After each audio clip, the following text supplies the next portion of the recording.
Welcome to another Killshot Tournament Season 1. I'm Longshot. And I'm Kaleido. We're going to be casting this 1v1 between Erock, spawning at the bottom center of the map as Terran, and he's a top-level Platinum player, and his opponent is going to be spawning in the right center of the map. His name is Dwango, going to be spawning also as Terran, but he's a Silver player. Yes, and he is talking in the chat right now. He just typed, "There is no Cal level." Longshot, what does that mean? It's an instant win, baby! Yeah! Like, I mean, honestly, that's some serious confidence right there. I mean, just to throw that up, he's like, wait, what was that? Is that Diablo 2 or something? Yeah, no. If you remember back in the CS1 days, oh man, that was just like an instant win when you were playing against the computer. Like, say you were losing, and all of a sudden, BAM! You put in, there is no Cal level, done. You were done. You were like, alright, move on to the next level. That's how I feel about that. Yeah, see? Absolutely, yeah, that's one of those little references. I mean, Blizzard always likes to put little references to past games in their other games, and it's actually really funny. Like, there's a lot of good stuff. Oh yeah, definitely. And you know, these two players, I mean, I know that they're a little off matched a little bit, you know, since Erock is a Platinum player and we have you know, Dwango as a Silver player, but you know what? I think that shows the type of confidence that the Silver player has. That's awesome. I love it. Yeah, he deserves to win just purely on that, especially because Erock didn't get it. Like, just like a CPU, they don't get it, they just lose, right? I know, right? There you go. Yeah, end game right there, honestly. Sheesh.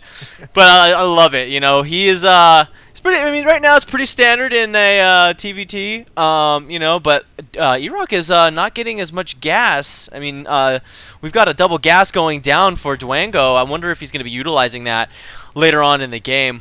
What are your thoughts? Yeah, it looks like Dwango is going for some sort of quick tech. I would guess maybe a very, very quick factory, maybe even a 1-1-1 to get some Banshees out really quickly. I mean, this is a TVT, so obviously Banshees are going to be really, really good. But we're going to see Erock here just take an early Expo. I mean, he's just going one Barracks Expo, which is fairly standard on a kind of long-distance map like this. This is Terminus. This is a GSL map, you know.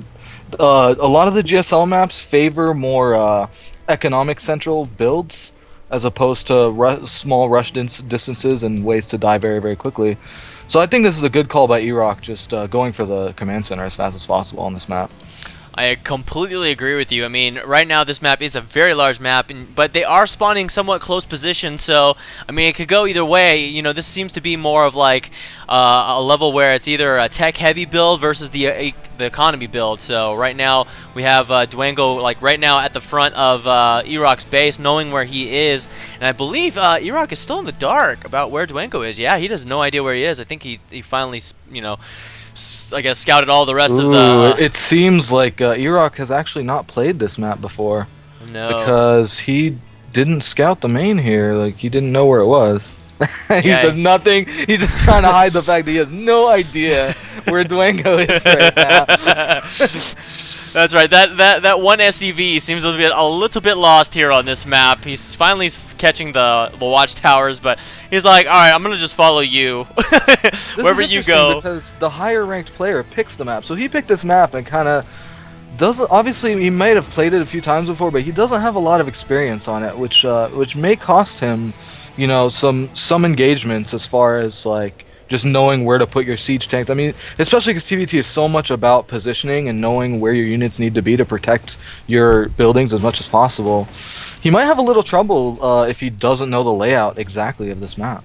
I completely agree, and you know, it just seems like right now Erock is going to be doing a tech switch right now. It looks like he's going to be getting those Banshees that you mentioned earlier, you know, with putting down the starport on that tech lab, and also making another tech lab on the factory. It looks like maybe he's also going for some siege tanks as well. Yeah, exactly. We're probably not going to see Cloak because he's getting his other tech lab early, so he probably wants to research Siege as fast as possible. He's just not going to wait. As I say that, he starts researching Cloak. Yeah, he's already got it up. I'm wrong about that. let's take a few steps back here. But I kind of disagree with this then, because if you build 2 tech labs that quickly, you probably want to be focusing on getting those siege tanks out and using that gas to get more siege tanks out faster.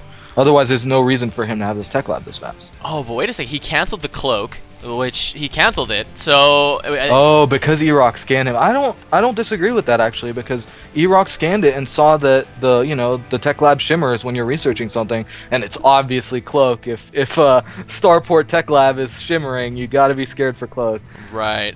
Here comes the first Banshee. We're gonna have to see if it can do anything. Yeah, it's gonna be coming in, and I wonder if he did really click on it and see that it was shimmering, because he doesn't seem to have his engineering bay up. Oh no, I take that back. He has engineering bay up. He has the 3 turrets up at his main, which I think this is a little overkill. What do you think? Oh, absolutely. I mean, you really need 1 turret in the mineral line and just good spread of your Marines in your main, basically, and you'll be relatively safe to 1 Banshee. If the Banshee production starts ramping up, then you can add turrets as you go. But this is a little bit of an overcommitment in turrets. But he did take out the Banshee immediately. No micro at all from Dwango there, so he's ahead for sure. I mean that. Yeah, definitely, and I guess he just flew over those 2 bunkers, because I was looking at what he was building, and I completely neglected to actually see that Banshee go down. But you know what? Whatever, it's okay. But Dwango finally decides to get up his command center, making that other orbital command center. He really needs to, I guess he did see. Did he see that vision? Let me see here. Does he know that he doesn't know that Dwango does have the other expansion up yet, so that can be a key factor, but he does have quite a lot of units up in the front right now. Let's take a look at the units tab. He is ahead. Oh, actually, Dwango's behind in the harvester count, but he does have a little bit of a larger army, and with at least tanks and that sort, so his tech is higher, but I don't know. Right, he did take his tech quicker, but he has considerably less Marines. And that matters a lot. He doesn't have any Marauders, it looks like. And yeah, this Expo, I mean, is actually so late, because even if he hadn't scouted the second Expo from Erock, you should be taking your Expo before the 9-minute and 30-second mark for sure, especially in a TVT, when you can just put siege tanks at the front and be relatively safe to a frontal attack. Yeah, and with these 2 bunkers, I mean, that's a lot of, I mean, in Erock's base, these 2 bunkers at the front, I mean, they're somewhat useless in a sense, because he did a scan. He knew there was a lot of tech coming, but there wasn't a lot of bio that he was creating. So right now it's going to be a macro game. Absolutely, I do agree that these bunkers are seeming kind of useless. He did build them relatively early because he wanted to secure that low ground, but you can actually build them closer to your ramp and then put your siege tanks in front, because if he comes here and sieges in front of all these bunkers, there's actually nothing Erock can do, and he's going to get these bunkers pummeled by siege tanks. Yeah. And that's not optimal. You do not want to be losing those bunkers for free. No, and even if he did put his bunkers back, he could put his siege tanks up on the high ground over here, and then he could get really good range off on, say a bio ball coming down his lane. So. Absolutely, I'm surprised actually neither of these players have done this, because that's one of the safest places to put it, is at the very tip of this this high ground here. Dwango's kind of close. He's got it like sort of on the high ground, and he is blocking this choke, but yeah, you can move it up a little. It's actually fine. And we already see on the production tab that Erock is going to be getting his level 1 armor upgrades. He's also going to be opting to get his shield, since he already has his stim. So, and he already has the level 1 attack upgrade, so I mean that's really going to be putting him ahead against Dwango, since he doesn't have any upgrades, nor does he have that combat shields, nor stim. Wow, he's really behind on the upgrades right now. Yes, indeed. We're actually going to see a push come out very soon. He's hitting a timing right now that I think he's going to want to push very soon, or I mean all these upgrades are essentially being useless. So we'll see. I mean, combat shield just finished, so is he going to empty these bunkers and push out? Yeah, right there, as you say it, those bunkers do go empty. But I love the placement of this sensor tower. I mean, if he does decide to do some sort of drops, but I don't think he is really opting to. But yeah, he's got that 1. But if he does move his army out towards the center, he is going to see that it's going to be coming up. Those little red dots are going to be showing on the. Absolutely, and he can do that right now. Look at that scan! What a perfect scan from Dwango, letting him know what kind of unit composition he's got to deal with. And he seemed to be moving out with his